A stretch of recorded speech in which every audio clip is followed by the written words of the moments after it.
Question 1. Section 13 of the Act defines consent as existing when two or more persons agree upon the same thing in the धारा 13 के अनुसार सम्मति कब विद्यमान होती है? रजिस्टर्ड ऑफिस में या सेम सेंस में, presence of a lawyer only या फिर different sense as long as both sign the document. Answer दीजिए इसका 5 सेकंड में। और तब तक मैं बता दूं, I hope welcome to Lawyer Academy India. मैं हूं एडवोकेट करण मौर्य और आज हम लोग देखने वाले हैं हमारा एमसीक्यू कॉन्ट्रैक्ट एक्ट का एमसीक्यूज का पार्ट। इससे पहले भी पार्ट्स हो चुका है, एक पार्ट हो चुका है। बाकी अगर आप आईबीपीएस ऐसे जुडिशरी या फिर एआईबी की तैयारी कर रहे हो तो उसमें आपको बहुत हेल्प मिलने वाली है इन वाले एमसीक्यूज से, ओके, क्योंकि सारे के सारे इंपॉर्टेंट और पीवाईक्यूज ही हैं। तो चलो आंसर दो, इसका क्या है? इसका आंसर है सेम सेंस। ठीक है, जब दो लोगों के बीच में कंसेंट होती तो same sense in the same meaning होनी चाहिए, मीटिंग ऑफ माइंड्स होना चाहिए। नेक्स्ट क्वेश्चन हमारा, section 14 of the act provides that consent is said to be free when it is not caused by. धारा 14 के अनुसार सम्मति स्वतंत्र कब मानी जाती है? रिटन एग्रीमेंट हो तब, रजिस्टर्ड डॉक्यूमेंट हो तब, the presence of the two witness तब, या फिर कोवर्सन, अनड्यू इन्फ्लुएंस, फ्रॉड, मिसरिप्रेजेंटेशन और मिस्टेक इन सब चीजों से ना हो तब। आंसर दीजिए इसका 5 सेकंड्स में।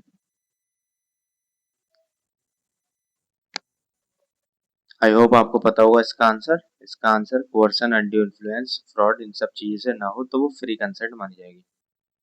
नेक्स्ट क्वेश्चन हमारा, section 15 of the act defines coercion as committing or threatening to commit any act forbidden by law by the Indian Penal Code or the unlawful detaining of threatening to detain any property with the intention of। धारा 15 के अनुसार प्रपीड़न किस आशय से किया जाता है? causing any person to enter into an agreement, या फिर complying with a court order, या फिर educating public, या फिर providing a gift voluntary। Next question बाद में आएगा, पहले 5 सेकंड में इसका आंसर दो आप लोग। तो चलो देखते हैं इसका आंसर क्या है।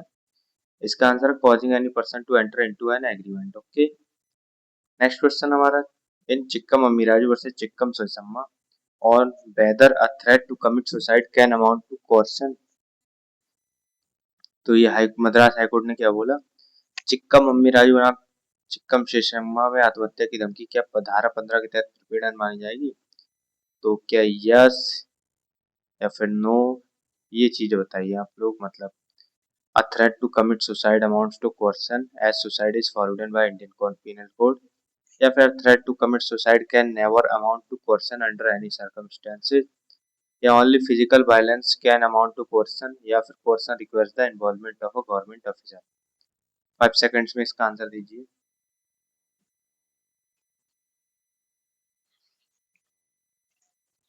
तो इसका आंसर देखते हैं। इसका आंसर है threat to commit suicide amount to coercion, क्योंकि सुसाइड जो वो इलीगल है इंडियन पिनल कोड में, ओके। इंपॉर्टेंट क्वेश्चन है एग्जाम पॉइंट ऑफ व्यू से, तो इसको नोट कर लेना आप लोग। नेक्स्ट क्वेश्चन देखते हैं, section 16 of the act provides that a contract is induced by undue influence where the relations between the parties are such that one is in a position to dominate the will of the other and uses that position to obtain। धारा 16 के अनुसार सम्यक असर कब माना जाता है? तो an unfair advantage over the other, या फिर अ फेयर मार्केट डील, या फिर रजिस्टर्ड गिफ्ट डीड ओनली, या फिर नथिंग एट ऑल। आंसर दीजिए इसका 5 सेकंड्स में। चलो देखते हैं इसका आंसर। तो an unfair advantage over the other, answer ये बिल्कुल सही है। अब 5 में से आपके कितने क्वेश्चन सही गए बताना, और लास्ट में जब 25 पूरे क्वेश्चन हो जाएंगे तब आपको याद रखना है कि आपने कितने सही किए, कमेंट में आपको आंसर देना है, ठीक है। तो अनड्यू इन्फ्लुएंस होता क्या है? ऐसा कोई व्यक्ति है जो कि जिसके कहने पर जो दूसरा व्यक्ति है वो कुछ भी कर सकता है, तो उसका अनड्यू इन्फ्लुएंस माना जा सकता है उस व्यक्ति के ऊपर, ठीक है। नेक्स्ट क्वेश्चन हमारा, in Raghunath Prasad versus Sarju Prasad on the test for undue influence in money lending transactions, the Privy Council laid down that court must first examine। Raghunath Prasad बताम राजेश प्रसाद सरजू प्रसाद में उधार लेन देन में असामयिक असर के परीक्षण हेतु न्यायालय को सबसे पहले क्या जांचना चाहिए? Only the rate of interest charge, या फिर ignoring the relationship between the parties, या the religion of the party, या फिर whether the relation between parties were such that was one was in position to dominate the will of the other, या फिर the colour of the loan documents paper. 5 seconds में answer.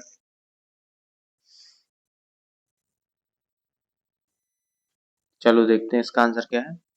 इसका answer है कि जब भी कोई व्यक्ति ऐसी पोजीशन में होता है कि दूसरे की जो इच्छा है उसको डोमिनेट कर सके, विल डोमिनेट कर सके, तो वो अनड्यू इन्फ्लुएंस में आ जाएगा। ओके, नेक्स्ट क्वेश्चन हमारा, section 17 of the act defines fraud to include acts committed by a party to a contract with intent to deceive another party, such as the suggestion of a fact which is untrue by one who। धारा 17 के अनुसार कपट में कौन सी बात शामिल है? तो A genuinely and reasonably believes it to be true, या फिर never speaks to the other party, या फिर इट्स अ गवर्नमेंट ऑफिसर, या फिर does not believe it to be true. Answer दीजिए इसका 5 सेकंड्स में। चलो देखते हैं, अगर आप पता है तो अच्छी बात है, नहीं पता है तो डरो मत, कोई दिक्कत नहीं है, हम सीखने के लिए बैठे हैं यहाँ पे। एमसीक्यूज प्रैक्टिस करेंगे जब तो आगे बढ़ेंगे। तो does not believe it to be true, ठीक है, उस तथ्य को सत्य नहीं मानता है। नेक्स्ट क्वेश्चन हमारा section under this explanation to section 17, mere silence as to facts likely to affect parties' willingness to enter into a contract is not fraud unless the circumstances shows that it is the duty of the person to keeping silence to speak or his silence is equivalent to speech, या फिर mere silence is always fraud without any exception, या फिर it occurs on a public day, या फिर the parties are strangers with no relationship of any kind। Answer इसका comment में देना है आप लोगों को, ठीक है, इतने तो स्मार्ट हो कि दे पाओगे आंसर इसका, और अपने क्वेश्चंस गिनते रहना कितने सही करें कितने गलत। ओके, तो नेक्स्ट क्वेश्चन हमारा, इसका आंसर तो देख ही लिया आप लोगों ने क्या है। जो ऐसा व्यक्ति है जो कि उसकी ड्यूटी है स्पीक करने की और वो स्पीक नहीं करता, बोलता नहीं है, तो उसका फ्रॉड फ्रॉड की कैटेगरी में आ जाएगा। ओके, नेक्स्ट क्वेश्चन हमारा, section 18 of the act defines miss representation. क्या होती है मिस रिप्रेजेंटेशन? उसका ये मतलब है, ठीक है, धारा 18 के अनुसार मिथ्या वित्तेषण जो है कौन सी स्थिति शामिल है उसमें? Intents to deceive the other party, या फिर नेवर स्पीक्स अ वर्ड, या believes it to be true, या फिर knows it to be false. Answer दीजिए इसका मेरे को 5 सेकंड में।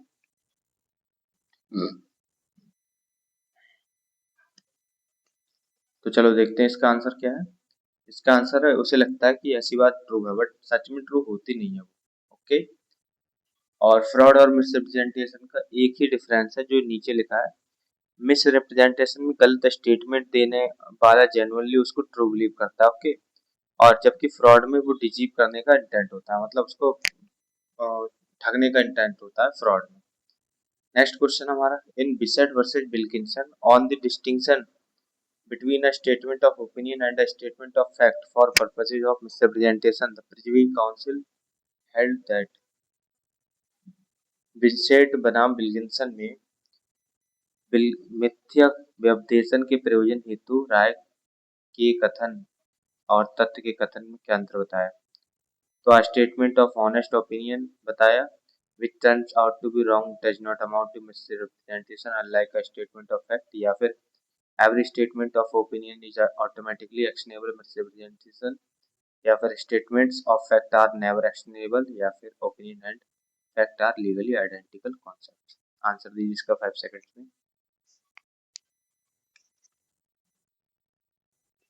चलो देखते हैं इसका आंसर क्या है, आई होप आपको पता चल ही गया होगा। तो इसका आंसर हमारा ए, स्टेटमेंट ऑफ ऑनेस्ट ओपिनियन होनी चाहिए। ओके, जो कि which turns out to be wrong does not amount to representation unlike a statement of fact। Next question हमारा, section 19 of the act provides that when consent to an agreement is caused by coercion, fraud और misrepresentation the agreement is a contract. तो automatically void for all purposes होगा, या fully valid and binding on parties, या फिर criminal offence, या फिर voidable at the opinion of the party whose consent was so caused. तो इसका answer बताइए 5 सेकंड्स में।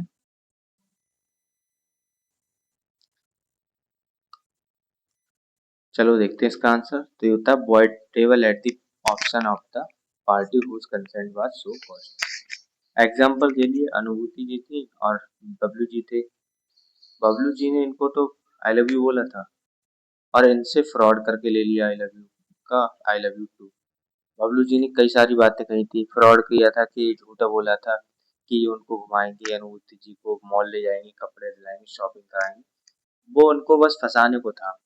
तो ये सब क्या चीज हो गई, ये फ्रॉड हो गया। ठीक है, उनने बोला तो उसकी कंसेंट भी ले ली, बट असल में उनका ऐसा कोई इरादा ही नहीं था, उनको ठगने का मन था, तो ये फ्रॉड हो गया। ओके, तो बस, और बाकी चीजें खुद ही देख लेना। अगर क्वेश्चन की बात करूँ तो अनुभूति जी को बबलू जी ने क्या किया, धमकी दी कि अगर तू मेरे को प्यार नहीं करेगी, मेरे रिप्लाई नहीं करेगी आई लव यू का, तो मैं तेरे भाई को उठा लूंगा घर से, या फिर तेरे भाई को किडनैप कर लूंगा। ये सारी चीजें क्वेश्चन में आ जाती हैं। ओके, नेक्स्ट क्वेश्चन हमारा section 19A of the act provides that when consent is caused by undue influence, the contract is voidable and the court may set aside it. धारा 19 के अनुसार जब सम्मति असम्यक असर से कारित हो तो न्यायालय अनुबंध कैसे रद्द कर सकता है? एब्सोल्युटली, या फिर only by the president of India, या फिर if both parties agree in writing, या फिर it can never be set aside under any circumstances. 5 seconds में दीजिए इसका आंसर। चलो देखते हैं इसका आंसर क्या है। तो ये एब्सोल्युटली कर देंगे। ठीक है, एब्सोल्युटली, और if the party who was entitled to avoid it has received any benefit upon such terms and conditions as the court में सी। नेक्स्ट क्वेश्चन हमारा section 20 of the act provides that where both parties to agreement are under a mistake as to a mistake of fact essential to the agreement is. धारा 20 के अनुसार जब दोनों पक्षकार करार हेतु आवश्यक किसी तथ्य के बारे में भूल में हो तो करार क्या है? Fully valid, voidable at the option of the wire, या फिर अ क्रिमिनल ऑफेंस, या फिर void। इसका आंसर आप लोग मेरे को कमेंट में देंगे। ठीक है, कमेंट में मेरे को इसका आंसर चाहिए। नेक्स्ट क्वेश्चन हम देखें, तो इसका क्वेश्चन है section 21 of the act that a contract is not voidable because it was caused by a mistake as to any law in force in India, but a mistake as to law not in force in India has the same effect as a mistake of। धारा 12 के अनुसार भारत में परवर्त विधि की भूल से अनुबंध शून्यकरण नहीं है, परंतु भारत में अपरवर्त विधि की भूल किसकी इस भूल के समान है? लैंग्वेज की, फैक्ट की, करेंसी की, या फिर टाइम जोन की? आंसर इसका दीजिए 5 सेकंड्स में। और ये एग्जाम के लिए बहुत इंपॉर्टेंट पॉइंट है, तो क्वेश्चन है, तो इसको याद रखना आप लोग, एग्जाम में आ जाता है ये क्वेश्चन। चलो देखते हैं इसका आंसर।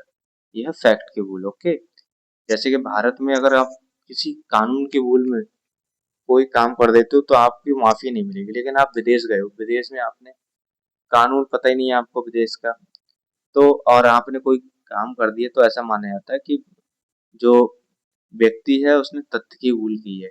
बट अगर भारत में तथ्य की भूल है तब तो मान लिया जाएगा, और लेकिन अगर तथ्य की भूल ना होकर लॉ की भूल है तो नहीं माना जाएगा। बट विदेश में वो लॉ की भूल भी तथ्य की भूल मानी जाती है। नेक्स्ट क्वेश्चन हमारा Section 22 of the Act provides that a contract is not voidable merely because it was caused by one of the parties being under a mistake as to। धारा 22 के अनुसार अनुबंध केवल किस कारण शून्यकरणीय नहीं है?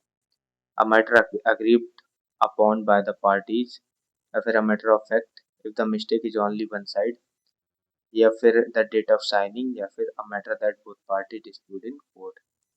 आंसर दीजिए इसका 5 सेकंड्स में। चलो इसका आंसर देखते हैं क्या है। आई होप आप लोगों को पता होगा ही। तो ये है matter of fact if the mistake only one side. तो 15 में से आपके अभी तक कितने सही हुए हैं याद करो फटाफट से। ठीक है, और कमेंट में बताओ मेरे को कितने सही हुए हैं।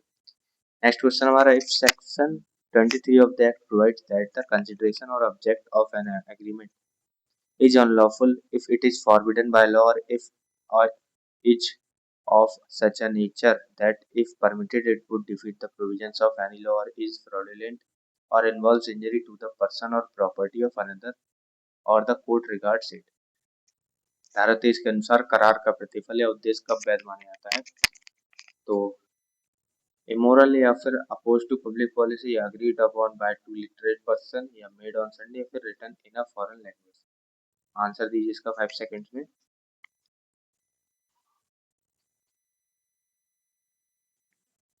तो इसका आंसर हमारा इमोरल और अपोज टू पब्लिक पॉलिसी तब।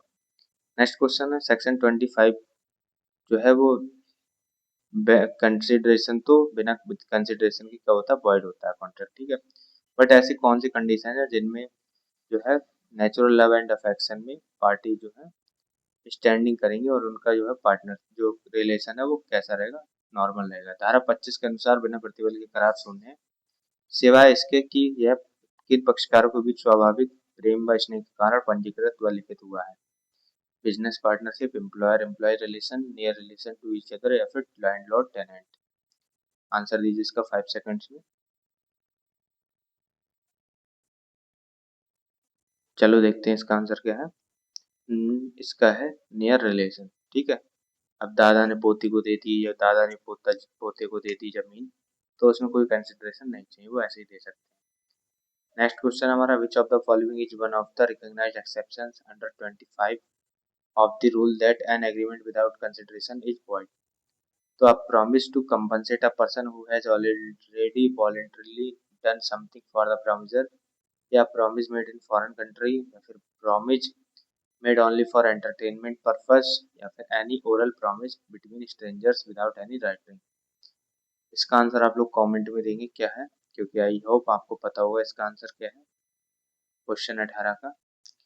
नेक्स्ट क्वेश्चन हमारा, section 24 of the act provides that if any part of a single consideration for one or more objects, or any one or any part of any of the several considerations for a single object is unlawful, the agreement is।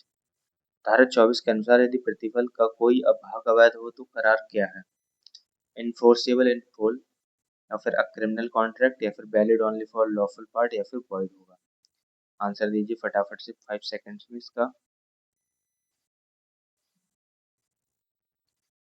चलो देखते हैं इसका answer क्या है, तो ये void हो जाएगा, ओके। नेक्स्ट क्वेश्चन हमारा, in Derry versus Peek, important question है ये, अपनी नोटबुक में लिख लीजिएगा, एग्जाम पॉइंट ऑफ व्यू से बहुत इंपॉर्टेंट पूछ लेते हैं एग्जाम में, ओके। तो Derry versus Peek on the essential mental element to establish fraud deceit, the House of Lords held that a false statement must be made. Derry versus Peek में कपट छल सिद्ध करने हेतु आवश्यक मानसिक तत्व पर क्या निर्धारित हुआ, knowingly or without belief in its truth, or recklessly careless as to whether it is true or false, या फिर only if the statement is written in blue ink, या fraud requires no mental element at all, या फिर only by the company director। 5 seconds में इसका answer दीजिए आप लोग। तो अब तक आपके हुए कितने सही है ये भी एक बार बता दीजिए। तो knowingly or without belief in its true, reckless, careless as to whether it is true or false। ठीक है, तो कितने सही हुए वो बताना। 20 में से आपके अभी तक 5 क्वेश्चन और रहे हैं, तभी हम एकदम साफ साफ स्कोर देखेंगे अपना कितना होगा। नेक्स्ट क्वेश्चन हमारा, section 16(3) of the act provides that where a person who is in position to dominate the will of another enters into a contract with him and the transaction appears on the face of it conceivable, the burden of proving that the contract was not induced by undue influence lies upon। धारा 16(3) के अनुसार यदि लेन then प्रथम दृष्टया अन्यायपूर्ण प्रतीत हो तो असम्यक असर न होने का सिद्ध करने का भार किस पर होगा, the person in a position to dominate the will of other, या फिर no one, the transaction is automatically valid, या फिर द गवर्नमेंट पर, या फिर वीकर पार्टी पर। आंसर इसका 5 सेकंड्स में दीजिए। आई होप आपको इसका आंसर पता लग गया होगा। तो इसका आंसर द पर्सन जिसने जो है dominate the will of other, ऐसा व्यक्ति जो कि दूसरे की इच्छा पर हावी होने की स्थिति में वो होगा। नेक्स्ट क्वेश्चन और section 27 of the act provides that every agreement by which anyone is restrained from exercising a lawful profession, trade or business of any kind is to that extent। धारा 27 के अनुसार वैध वृत्ति, व्यापार या व्यवसाय करने से रोकने वाला करार किस सीमा तक क्या है, तो क्रिमिनल ऑफेंस है, फुली इन्फोर्सेबल है, वॉइड है, या फिर voidable, only never void. 5 seconds में इसका आंसर दीजिए।